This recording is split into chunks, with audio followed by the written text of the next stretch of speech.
What's up, y'all? Today we're going to take a dive into the story of Michael Fontanelli and his daughter Bella. Now, viewer discretion is advised with this story. This is probably the most gruesome, horrific story that I have ever heard in my entire life. And before I hit the record button just now, probably 30 minutes, I have been debating whether I should tell this story or not. But before we get into the story today, make sure you hit that like button and hit that sub button. If you don't hit the like button and the sub button, it's alright. But I will say this. I really hope when you go to eat some cookies, your milk is expired.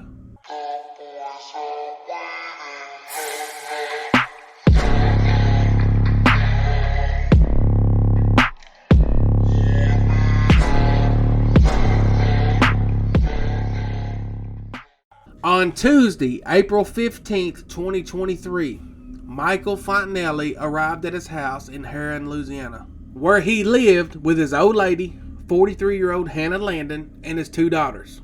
He worked really late that day, so he was really tired when he got to the house, so he went straight to bed.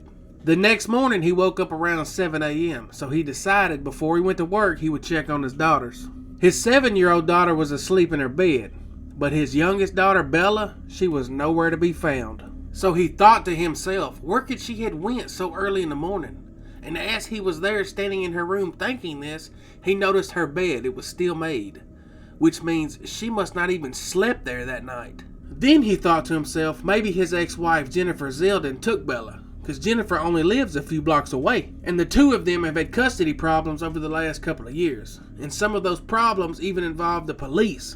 So he wasn't surprised that if this was the case and Jennifer was just trying to keep his daughter away from him. But before jumping the gun, Michael wanted to check with his old lady, just to see if Bella had returned home from school the previous day. Now, Michael and Hannah had been together for quite some time, and even though they wasn't married, she was still just like his daughter's stepmom.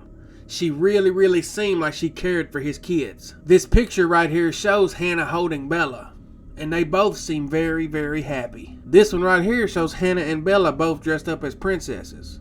They appear to have a really good relationship. Now, as Michael is standing here thinking, he realizes that he hasn't seen Hannah this morning either. And she didn't even come home last night. Was Hannah with Bella? He was really worried that something bad might have happened to both of them. Michael decided to go on down to the police station and report both of them missing. But nothing he could do could prepare him for the horrible things that's about to unfold. The police arrived at Michael's house around 7:45 a.m. and after interviewing Michael and his other daughter, they decided to go on over to Bella's mom's house, Jennifer's. Now, Jennifer and Hannah didn't really like each other, and they made it perfectly clear over the last few years that they would never ever get along. So when the police went to Jennifer's house, they suspected that she might know something about where the two was at. So the police arrived at Jennifer's house around 8:20 a.m. and the first thing they noticed sitting in the front yard was a large plastic bucket. The bucket was suspicious enough to make the police want to know what was inside of it. As they approached the bucket and carefully opened the lid, every one of them gasped in horror at what they just saw. It's a chlorine bucket, large, a little larger than a 5-gallon bucket on the front lawn of the mother's house. When they opened up that bucket, they found the 60-year-old deceased inside that bucket. Bella's little body was in the bucket, folded up in the fetal position. Immediately, the entire scene was sealed off, and the missing person case that they was working just turned into a homicide investigation. Small town, we're a safe town, and I just want the citizens to know that my heart and my prayers go out to the family of this child. A sickening crime. 6-year-old Bella Fontanelle killed and in a 10-gallon chlorine bucket. This is a senseless type incident that happened. An autopsy on Bella would reveal that she had been strangled to death. Our preliminary cause of death, as determined by the forensic pathologist, is manual strangulation along with multiple blunt force into the head. Child deaths are always terrible, especially ones like this that should not have happened. The grim discovery shook the entire nation and left the family completely devastated.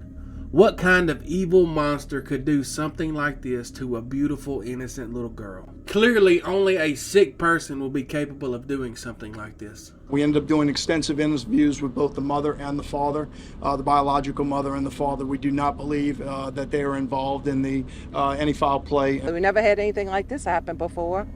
That's for sure. The family would describe the murder as a senseless and heinous act that completely destroyed their lives. Her aunt set up a GoFundMe page, and she would share a heartbreaking message. She would describe her niece as a young, beautiful soul, and she was taken way too soon. I'm going to share with y'all her aunt's message on the GoFundMe page. Her aunt goes on to say, "No words can describe the pain running through our bodies. It is truly inhumane. The world is so unjust. You were given to us for 6 amazing years. You were beyond perfection. Your beautiful little voice and funny personality, the way you danced and the way you were so delicate and fragile. Your smile, your laugh, the way you expressed yourself. I could go on and on and on about how amazing this little girl was. No person should have to go through what we're going through, much less a mother and a father having to lay rest a child." Neighbors would describe Bella as a sweet and caring little girl who was sometimes seen riding her bicycle through the neighborhood or playing with her older sister. Bella was a kindergartner at St. Matthew's School, and shortly after the gruesome discovery, the school would cancel the classes for the rest of the week so students would have time to mourn. Bella's funeral was held April 29, 2023, and was attended by hundreds of people, including 510 students from St. Matthew's School. Parents with children who also attend the school say they're grieving with the family. My son was with me. He goes to St. Matthew's, and I mean, she was on the same playground as he plays on. We are in the same carpool line, and she's just not there anymore. Many say they're still processing this tragedy. It was unbelievable. It was so heart-wrenching. Just hard to believe that we were sitting there for that reason. It was very difficult looking at the parents and the little sister. She was taking it very, very hard. While all this was going on, the investigators were still trying to figure out exactly what happened to Bella. They were trying to figure out who did this, and they were trying to figure out where the father's girlfriend was, Hannah. Was Hannah involved in this gruesome murder, or was she also a victim of some psychotic killer that was on the loose? Our attention was drawn very quickly to the missing girlfriend, who is now missing in action, right? We could not necessarily find her. Finally, investigators were able to track down Hannah to a local hospital. Hannah was in the hospital undergoing a mental evaluation. Apparently, Hannah had showed up to the police station around midnight. She was looking real confused, and she was asking the police for help. Officer spoke to her. She seemed a little bit out of it, and they called to have her. She was asking for transport, so they called for an ambulance to come pick her up, and once the ambulance came and picked her up, they transported her to a local hospital to be evaluated. While still in the hospital, investigators would look into Hannah's background, and what they would soon find would be very disturbing. As I had stated earlier, Hannah and Bella's mom, Jennifer, were not friends by any means, but the extent of their disputes were more than just a mere rivalry. In 2021, Hannah had reportedly filed a restraining order against Jennifer and her sister Evelyn. Hannah claimed that they assaulted her on multiple occasions and also threatened to harm her. One incident on March 17, 2021, Hannah and Jennifer would get into a physical fist fight at one of the children's swim meets. According to reports, Hannah was holding Bella, and Jennifer came over and was trying to take the child. But Hannah would not let her go because she claimed it was Michael's weekend with the children. However, Jennifer was Bella's biological mother, and she felt that she had the right to take that baby. This was a silly argument that quickly turned physical right before Michael would intervene. Later, while he was giving statement to the police, he supported Hannah, and he was even her witness in another incident. On June 8, 2021, Jennifer and Hannah would get into another physical altercation at one of Bella's soccer games. In the restraining order request, Hannah had claimed that Jennifer had grabbed her from the back and shoved her down violently while threatening to harm her. However, the judge could not find enough evidence to give her the restraining order, so it just got thrown out. Now, while Hannah really wanted to appear like the victim in both of these incidences, but the police report would say otherwise. Hannah was arrested one time after she attacked Jennifer's sister Evelyn. Evelyn told the police that Hannah would not allow Jennifer to hug nor see her daughter because it was Michael's custody day. Eventually, Michael did allow Jennifer to hug Bella, but this made Hannah very mad, and she took her phone out and started recording it. Evelyn would then go on to say that she put her hand up and she was trying to block this private moment between a mother and a daughter, and Hannah would get so mad she would violently slap Evelyn's hand down, and the two would then get into a physical altercation. Allegedly, Hannah started pulling Evelyn's hair and slapping her in the face. The police report would say that Hannah grabbed Evelyn's hair and was slapping her in the face, and in turn Evelyn grabbed Hannah by the hair and started slapping her in the face, and this would go on for a bit until a bystander stepped in and intervened. The police report would also say that Evelyn had visible scratches below her left eye and scratches on her left hand. And when police would interview Hannah about this incident, they would describe her as being extremely uncooperative. Michael reportedly told the officers that he did not witness the incident, so therefore he's not able to provide a statement or corroborate Hannah's account. Now, what's really sad about this case is that it is clear that Hannah had no issues with Bella. She even appears to love this little girl. But it seems like her hatred for Jennifer was much stronger than the love she had for Bella. But sadly, Bella ended up paying the ultimate price for something she knew nothing about.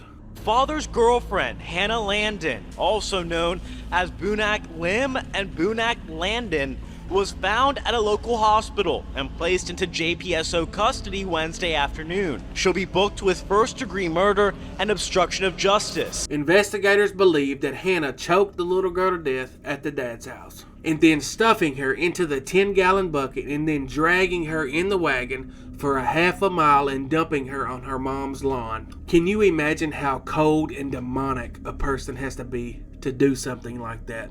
During the investigations, the investigators were able to claim this chilling surveillance footage. I have to warn you, this footage is very disturbing to watch. At around 9:35 p.m. April 25th, Hannah can be seen pulling the wagon with the chlorine bucket inside of it. Inside the chlorine bucket is Bella's remains. She isn't even fazed when a car passes. Hannah is wearing knee-high white boots and is walking calmly towards Bella's mom's house. This is beyond shock. It's got me shaking just thinking about it, that something like this could happen. Got a lot of different evidence with a lot of different scenes here, that we'll continue to work through. But of course, we have an arrest, and we have, more tragically, the death of the 6-year-old, which is going to be a big shock to the small community of Harahan. Hannah is currently in Jefferson Parish Correctional Center, and she is facing first-degree murder charges. If she is found guilty, she'll face the death penalty.